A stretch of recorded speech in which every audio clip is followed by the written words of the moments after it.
Now we take up the next subtopic, that is insurance. Insurance is another important service. It is a kind of service which minimizes the risk of loss. In business, in life, there are various types of risks. Some risks are avoidable, some are not.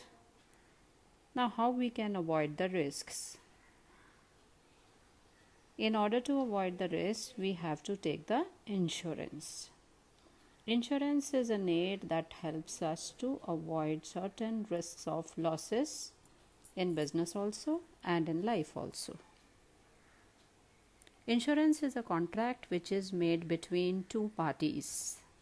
Under this contract, one party transfers the risks of potential loss to a third party, and this third party compensates or indemnifies the risk of loss for a fees.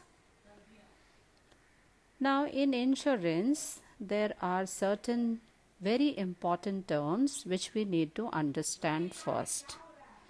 Now, under insurance, we are going to discuss about the various types of terms that we must know in insurance. Then we have to deal with the principles of insurance, and then we will see the various types of insurance. Now, first we will start with the basic terms of insurance. Now, in basic terms, the first one is insured. Insured is a person who transfers the risks of potential loss to the other party. Any person can take any type of insurance. The main purpose is to transfer the risk of loss. The next term is insurer. Insurer is that party to whom the insured transfers the risk of loss. In other words, insurer is the party which compensates for the loss or the party which indemnifies the loss. The next term is premium. Insurer compensates the loss for a fees or for a consideration. Insurance company is not giving us any kind of compensation without fees. So when we take up any kind of insurance, we have to pay a fee or a consideration to the insurer, that is the insurance company. Now this fees or the consideration which is given to the insurer, that is called as a premium. The amount of premium depends upon the type of policy that you are taking. The amount of premium depends upon the number of years for which you are taking the policy. And in life insurance, the premium depends upon the age of the person and the time period for which the policy is taken. The premium can be paid monthly, quarterly, bi-yearly or yearly. The next is policy. Now, policy is the actual statement of contract. In policy, we see that all the terms and conditions of the insurance are mentioned. Then is the claim. Claim is the demand which is made by the insured from the insurer. Now, claim is generally made after the loss has occurred. If there is no loss, there will not be any claim. Next important term is proposal.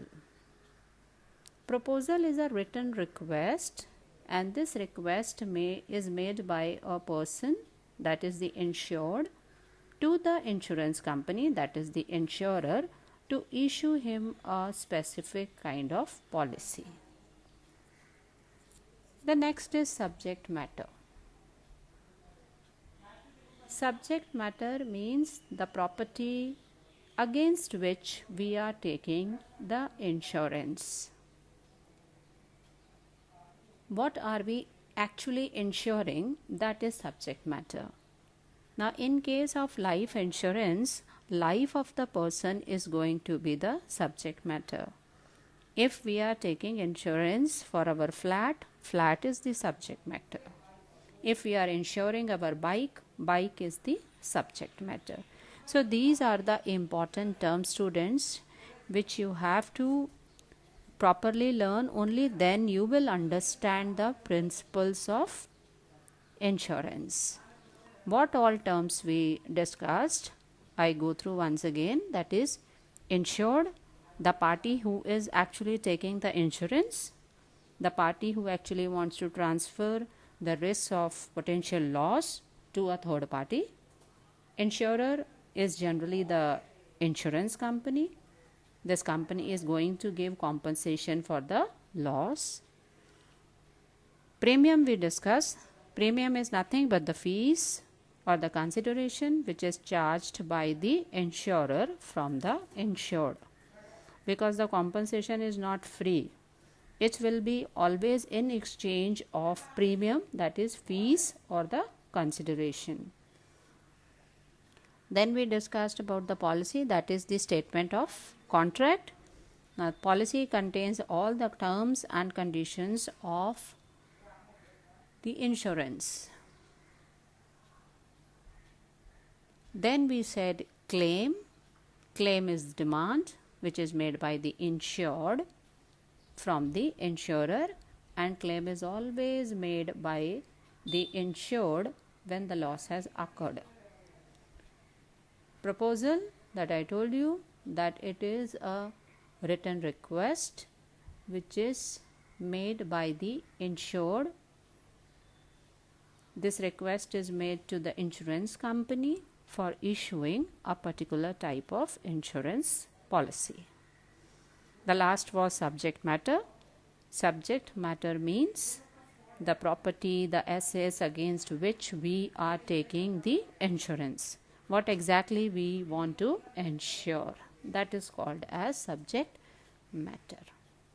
So far we have discussed about the meaning of insurance and the basic terms in insurance.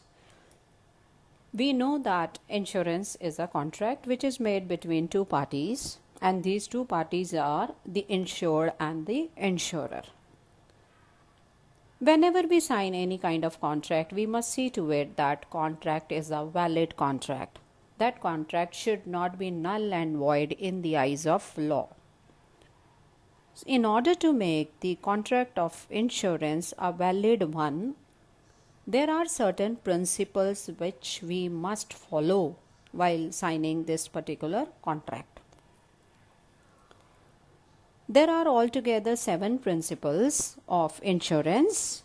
Let us discuss about these principles of insurance. Now, the basic terms that we discussed earlier, those terms will be used here in every principle. So, if you have not understood those basic terms, if they are not clear, then you will not be able to understand the principles of insurance clearly. So, be very thorough with the basic terms of insurance in order to understand the principles of insurance in a better way. So, as I was telling you, there are 7 principles of insurance. We are taking up the first one. The first principle of insurance is principle of utmost good faith. Now, according to this principle, there should be good faith between the two parties in the contract of insurance. And which are these two parties? We already know, we already discussed, that is the insured and the insurer. There should be trust between these two parties. Now, what do we mean by that good faith, or by what do we mean by this good trust between these two parties? It means that insured has to give complete information about the subject matter to the insurer. Whatever he knows, whatever information he has about the subject matter, that he must pass on to the insurer. He must not hide any information from the insurer. For example, if you are taking life insurance policy, then what you have to do, you have to give all your health details to the insurer. Nothing should be hidden about your health from the insurer. Each and every information about your health you have to give to the insurer. Similarly, the insurer also has to give each and every information about the policy. Whatever are the terms and conditions of the insurance contract, those should be made very clear to the insured while issuing the insurance policy. So, both the parties should be very clear. Insured should not hide anything from the insurer, and similarly, the insurer also should not hide anything from the insured. Because if you hide anything, this makes the contract bad. It makes the contract invalid.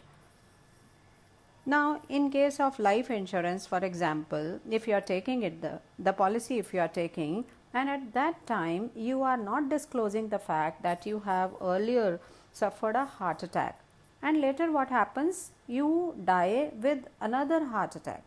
Now, the insurer is going to discover how you died. So, when the company comes to know that you were already ailing from these heart disease and you did not mention about it while taking the insurance policy, now what will happen? You did not follow the first principle, that is utmost good faith, and that is why no compensation will be given by the insurer. The insurer is going to simply refuse to indemnify for the loss. So, it is very important for the insurer to reveal everything about the subject matter to the insured. So, this principle is applicable in all types of insurance. Whenever we are signing any kind of contract, we must see to it that we pass on correct information, proper information, each and every information about the subject matter. So, this was the first principle. The second principle of insurance is principle of insurable interest. Insurable interest means the financial interest. If you have any financial interest in the subject matter only, then you can take the insurance policy and not otherwise. I can take insurance for my own flat. I cannot take insurance for your flat. I can take insurance for my car and not for your car. Now, according to this principle, that principle of insurable interest, the insured must suffer a loss if the subject matter does not exist, and he should be at a benefit with the existence of the subject matter. If that subject matter is there, I am at a benefit. If that subject matter is gone, I am at a loss. If my car is destroyed, I am at a loss. If my car is there, my car is safe, I am at a benefit. So, only in such case I can take insurance, otherwise not. The next principle is principle of indemnity. Now, according to principle of indemnity, the insurer is supposed to indemnify the insured only for the actual loss. Now, this principle says the main purpose of insurance is to bring back the insured in the same position as he was before the occurrence of the loss. Students, we are not taking insurance for making any profits. We are taking insurance as a protecting cover. It is not that we want to make some benefit out of insurance and that is why we are taking. Insurance is always a cover. It is a cover against the financial loss. So, what this principle says, that we have to bring back the insured in the same position as he was before the occurrence of the loss. Now, for example, if you have taken a policy for your goods for rupees 1 lakh and the actual loss that you have suffered now is rupees 80,000. Now you will be compensated for rupees 80,000 and not for rupees 1 lakh. Why 80,000? Because 80,000 is your actual loss. If insurance company gives you rupees 1 lakh, that is your policy amount, that means now after the occurrence of loss, you are at a benefit. You have made a profit of rupees 20,000. That is not the purpose of insurance. But same example that the policy amount is rupees 1 lakh and then the loss that is occurred, that is for rupees 1,20,000. Now you will not get the actual loss because your actual loss is more than your policy amount. Now here what has happened? The goods are undervalued. The goods were of rupees 1,20,000 and you have underinsured them by rupees 20,000. So you did not follow the first principle of utmost good faith. You did not reveal the actual value of the goods while taking the insurance policy. So in principle of indemnity, what is taken into account while compensating the loss? The actual loss or the policy amount. Out of this, whichever is less, for that the compensation amount will be given. So if the policy is rupees 1 lakh and the loss is 80,000, the insured is going to get rupees 80,000. And if the policy amount is rupees 1 lakh, the actual loss is 1,20,000, then the insured is going to get rupees 1 lakh. So either the actual loss or the policy amount, out of these two, whichever is less, for that the compensation amount will be given.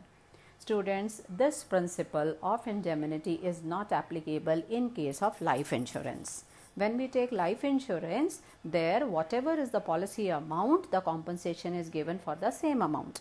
We cannot measure the value of human life in monetary terms. So whatever would be the policy amount, for that the compensation will be given. So principle of indemnity is not applicable in case of life. The fourth principle of insurance is the principle of subrogation. By this principle we mean that after the claim is fully settled and if the subject matter has any value, the ownership of that subject matter, that property or those goods will be transferred from the insured to the insurer. Now for example, the furniture which was insured, that was destroyed by fire and full claim was settled by the insurance company. Now this burnt furniture, if it has got any scrap value, that will be taken over by the insurance company. It will not be handed over to the insured, because if it is handed over to the insured, then what will happen? He will sell it off and make another profit. So we cannot make profit out of the loss. How we said in case of in indemnity principle, that only the actual loss that is suffered by the insured, only that will be compensated. Now here also, once the full claim is settled, if the subject matter has any value, then the ownership rights will be transferred to the insurance company. So insurance company will take over the ownership of that subject matter in case it has got any value. That is principle of subrogation. The next principle is principle of contribution. Now sometimes what happens that insured, he may take 2 or more policies for the same subject matter. For example, my car is insured with company A also and my car is insured with company B also. So I have taken 2 policies for the car. Or I have certain goods and I have insured those goods with 2 insurers. Okay. Now if the policy that I have taken for my goods from company A is rupees 50,000 and from B company also I have taken the policy worth rupees 50,000. So for the same subject matter, I am having two different insurance policies from two different insurers. Now, if there is a loss and these goods are destroyed and my actual loss is rupees 40,000. Now, the claim that I would make, that will be either 40,000 from A company.